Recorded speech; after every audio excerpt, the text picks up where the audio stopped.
So we've been married for nearly 3 years now, is it? Over 3 years. Over We've 3 had years? our third wedding anniversary. Yeah, okay. Moving swiftly on. So we've been married for 3 years now. Are you Neo and am I Morpheus? Or is it the other way around?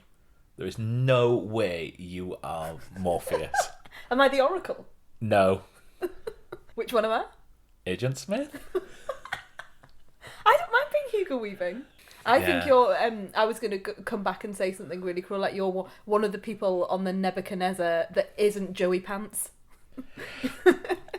So I think this is where I need to say that I know less about the Matrix than I should do. So I am. So that's really interesting for a Matrix rewatch. Yeah, but I mean that's why I want to do this podcast. Hello everyone, by the way. Yeah, hi everyone. So we were just discussing who we are from the Matrix. I saw the Matrix at the time when it came out. I've probably seen it a few times. Did you see it at the pictures? I don't know. I don't think so. I think I bought it. I think it was the first DVD I ever bought. That's it. That's why I'm ready to jump in, because I'm like, I remember it being the first DVD anyone within my social circle bought, because it was the cardboard with a plastic clip. With a plastic clip at the front, a black plastic clip. And it was that, and I think other people were buying like True Romance at the time, and never seen that. Yeah, I know you've never seen that, but those were like the big and films where you had to turn the DVD over halfway through. So the first two DVDs I bought, because I didn't get a DVD player, I got a PC when I was at university for my third year. I bought myself a PC and it had a DVD player in it, and so I had to sit at my desk watching this and The Sixth Sense, which was the other DVD I bought at the same time. That's the other one, yeah. And then I think the next things I bought, because there was an offer on at Woolworths, God, that dates it. Yeah, we are old. Austin Powers, The Spy That Shagged Me, and I don't know what the other one was. I think I bought Men Behaving Badly DVD at one point. Fair enough. Yeah, it's a real like sort of end of 90s, isn't it? Because Matrix was 99, wasn't it? Yes. It was part of it was those few years, and I know 99 comes up in loads of film magazines as well as like the year that was, but it really did feel like it at the time. It felt like something new and exciting, and it was peak our time because we had just gone to university, hadn't we? Oh, you're in the year above me, so you would have been there already, wouldn't you? So 99 was my first year, was the 1998. That's it. Term going into 1999. So and I was 99 going into 2000, so it's around about that really crucial time where you leave, you go to university, you meet new people, you have new experiences, and I really felt like everything sort of came together at that point. Yeah, I mean, it's like, I think 1997 is the year that music happened. But yeah, probably there's so many good films in 1999.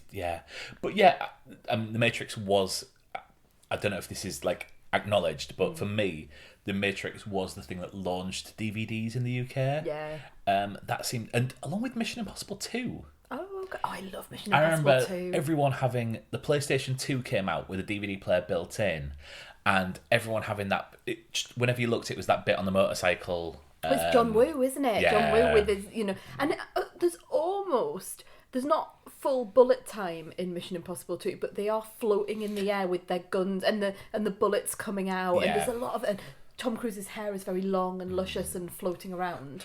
I think that's an important thing when you talk about bullet time, because I think the thing that sold the Matrix DVD was all the extras, because that was how they did the special effects. I remember watching the little special effects of how they did the bullet time and had all the cameras set up around the edge. Because in the day before YouTube and where you could get streaming web and like a website of a movie had loads of content on and stuff like that, this was where you got all the information from. And you couldn't get it from the cinema because you couldn't get it from the cinema. So yeah, I think that's what drew so many people to the Matrix DVD. And it's fascinating to think of, isn't it? Because I remember watching it like in people's bedrooms and watching it over and over and over again. I really remember really falling into it, no pun intended. Really like being consumed by it as something so exciting and something that you would reference with your friends as well.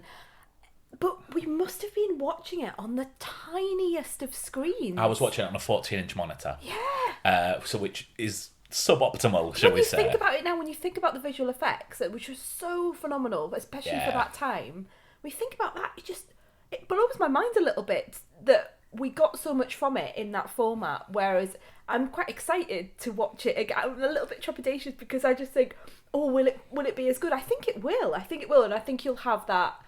I think we in particular, having spoken about it here, will have that history behind it as well, and may forgive some things because we remember watching it at the time. Absolutely. And obviously Keanu Reeves' career has gone from strength to strength since this. Keanu Reeves in 1999 is not the Keanu Reeves that we meet in 2021. Absolutely not. And you know what I was doing? Funnily enough, I was doing a little bit of research before we came on it. I know, sorry. But I was wondering whether he was first choice, and I don't think he was originally. The names that were bandied about were my favourite, Val Kilmer, which I would have been very excited for a Val Kilmer Neo. He wouldn't have been right, I know that. He was also up for Morpheus, which again, I mean, no one is Morpheus more than Lawrence Fishburne. But Val Kilmer as Morpheus would be amazing. I mean, you say no one can be Morpheus apart from Lawrence Fishburne. I've seen the trailers for the new one, but so, I've not looked into it that much, but it seems that might not be the case. But yeah, like Johnny Depp as well. He was up for it. Ooh, that wouldn't age well, would it? Yeah. So Reeves, I don't think was the ultimate choice. He wasn't sort of at the time. People say, "Oh, Keanu Reeves is absolutely going to be this person, this Neo character, the protagonist all the way through." So I find that really, really interesting. Do you know the other thing I remember from The Matrix? Go on then. The Nokia phone with the little switch. Oh yeah. So much technology. Our friend Laura had that phone. Well, because the phone that was released with the little flicky switch is not the phone that's in the film, because the one that was released is the one with tennis on, which I was absolutely badass at. Like, no one could beat me at tennis. I could beat the computer every time, anywhere. Could try, wouldn't succeed. But it'd be fun. You're just reliving that now. Yeah, I can just see in your mind. You're now thinking, how else can I bring this back round to the Matrix? But in your mind, I can just see you going, yeah, I was really good at that. And I remember taking the piss out of Laura for how big her phone was at the time. Whereas now, it pales into insignificance compared to how big phones are now. I remember someone else I know having the click, you press the button, woof, and that person was really into James Bond, so it's like really gadgety as well. So yeah. Fun times. So yeah, I've seen The Matrix all the time in the late 90s, early 2000s. Yeah. I've not revisited it for a long time. And I've only ever seen the sequels once. Okay. I could not tell you one thing that happens in the sequels. So I have got a lot to learn about these. Do you not have any sort of like moments that stand out? So for me, I really remember Monica Bellucci. I can't tell you which one of the sequels she's in, but I remember her in a white dress and she's with a French guy called the Merovingian. And I'm sure he's a really famous actor as well. Like, he's not Vincent Cassel, because he's straight away I'm thinking, is it Vincent Cassel? But I don't think it is. I just want to name French actors, but I think that might be inappropriate. Yeah. And I remember that, and I also remember that Michael from Lost's in it. I remember characters more than anything else. So Michael from Lost's in. I didn't know Monica Bellucci was in it. Right. In hindsight, yeah, that rings a bell. I knew Michael from Lost was in it. Mm-hmm. Is he in the first one though? I don't think he is. Oh, I think there's I'm doing well here, aren't I? Yeah, I think there are.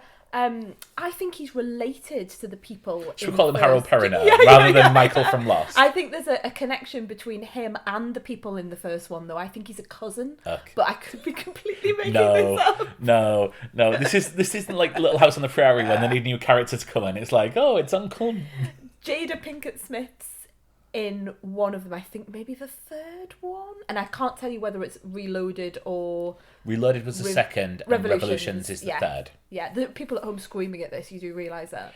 Well, yeah, I mean, yeah, but look, bear with us because I think it's interesting for people. I think it's going to be interesting to go back and look at these with kind of a 2021 eye. You had to think there, didn't you? Yeah, remember what year it is. But also, yeah, I mean, we've watched a lot of films over the last few years, and so I think just look at it with a modern take on this and how the effects have stood up, and then because obviously the big elephant in the room, the reason we're doing this is because the fourth film, Resurrection. Oh, I don't know. Yeah. So yeah, look, we're gonna get things wrong. We're gonna leave stuff out. But it is a truthful representation of what we remember about the Matrix now going into the new film. I think it would be really interesting. Because, I mean, that trailer is badass. It's amazing. It's an amazing trailer. And I think the best thing about thinking about when the original Matrix came out is that I hadn't seen the Matrix trailer. So going into the DVD, it was just a completely new experience for me. And I really like that about that part of history, like film history for me, that I didn't see it. I didn't see Bullet Time. I didn't know about Neo. I didn't know about the White Rabbit. I didn't know all the Alice in Wonderland references, the religious, the philosophy. I just came to it so new. And yet, when we came to think about this fourth film, the trailer has been the thing that's really pulled me back into it, because I was not looking forward to this fourth film at all. There was definitely a feeling of, oh, why are they going back there? Because we've seen so many sort of lackluster resurrections of loved film franchises, like the Zoolander sequel, the glass aliens that are plaguing Indiana Jones. Yeah, I think there definitely was a can't we just leave that be? Yeah. And there certainly was around Revolution and Resurrection and Reloaded. Yeah. The sequels. Should we call them that? Yeah. But I think that trailer has just got everyone on the edge of their seat for this. It certainly has for me. This is probably one of the best uses of a trailer I've seen to flip someone's expectations around a film. Yeah.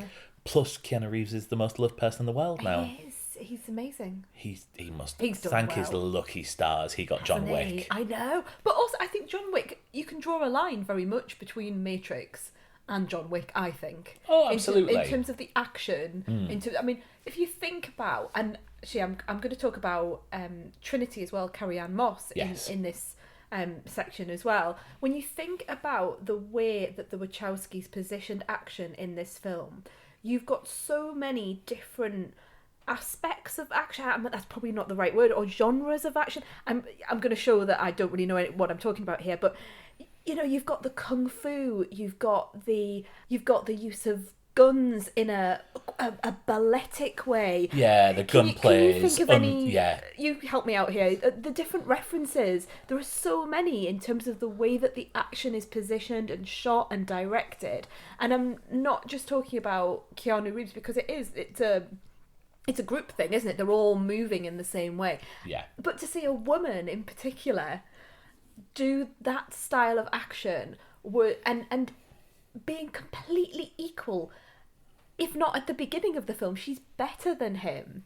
Because she's been in the Matrix for so long, and she knows her way around it. To see a woman positioned as not someone who is scantily dressed or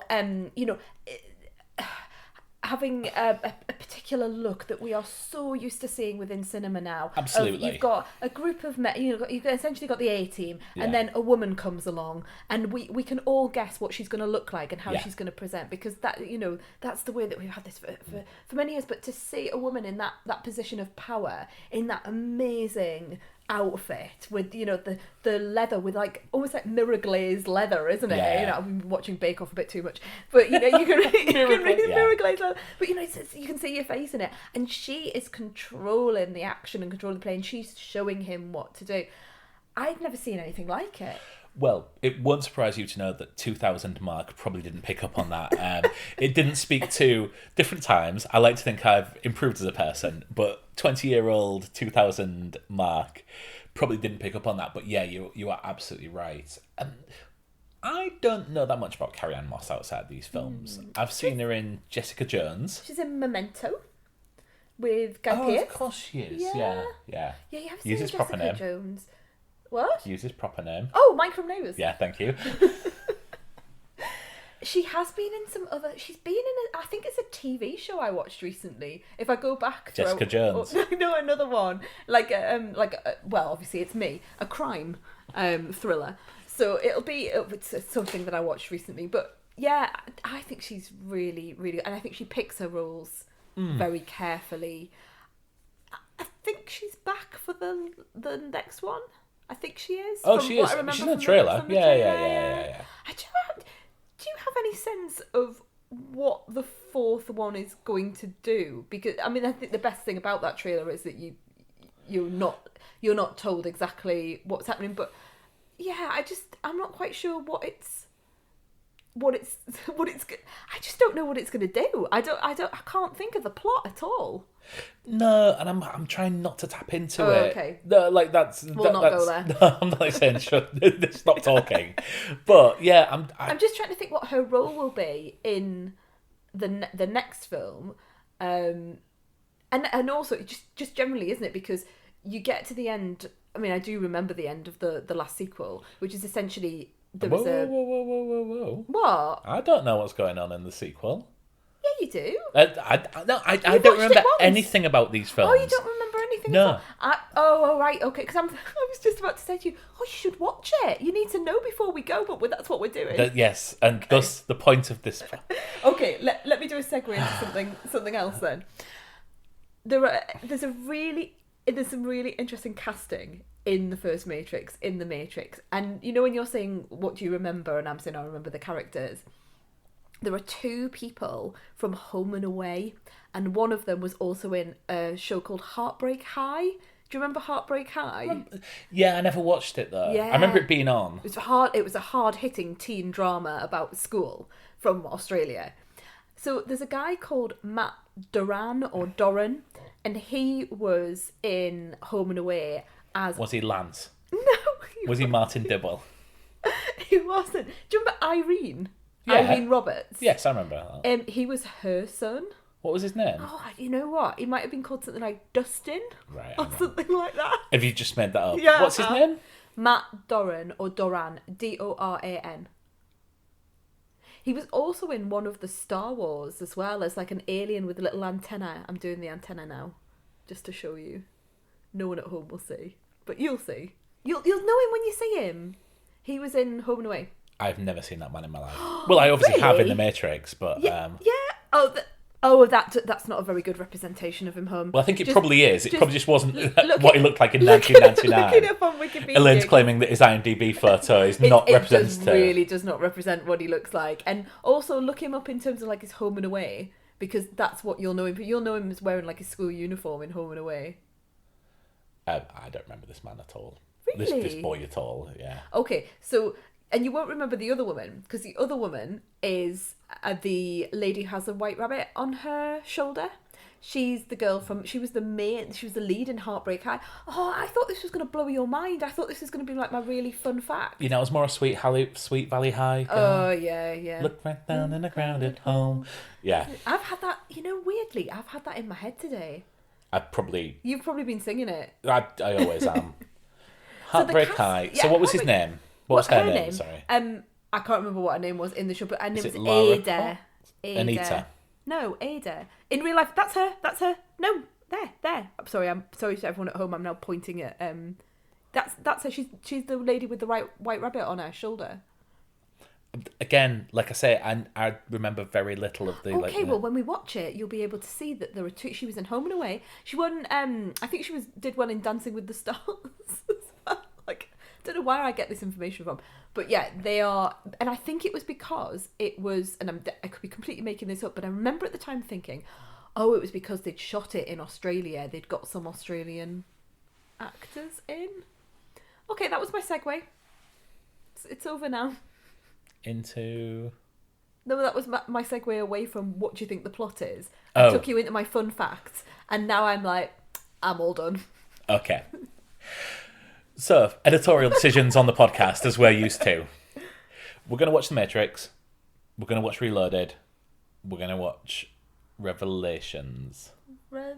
Revolutions? Revolutions, yeah. We're going to watch The Animatrix.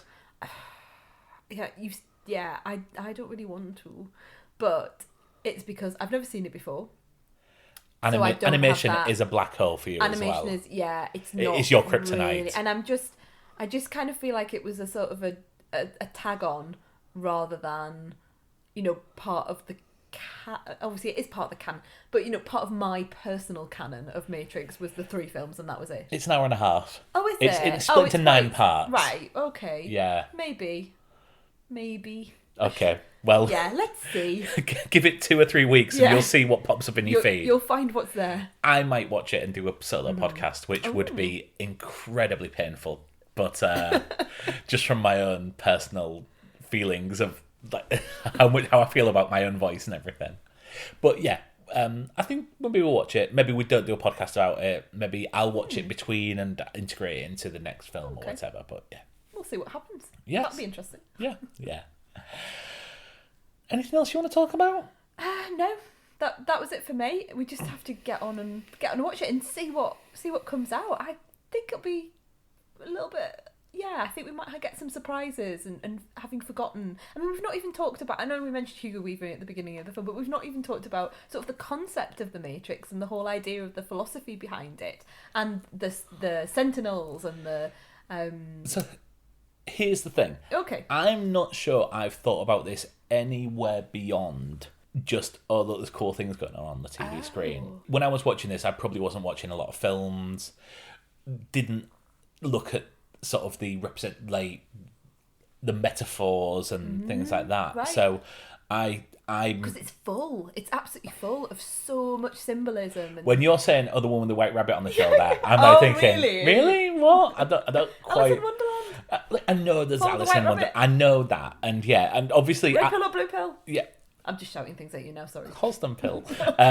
Yeah, I don't know what's. Okay.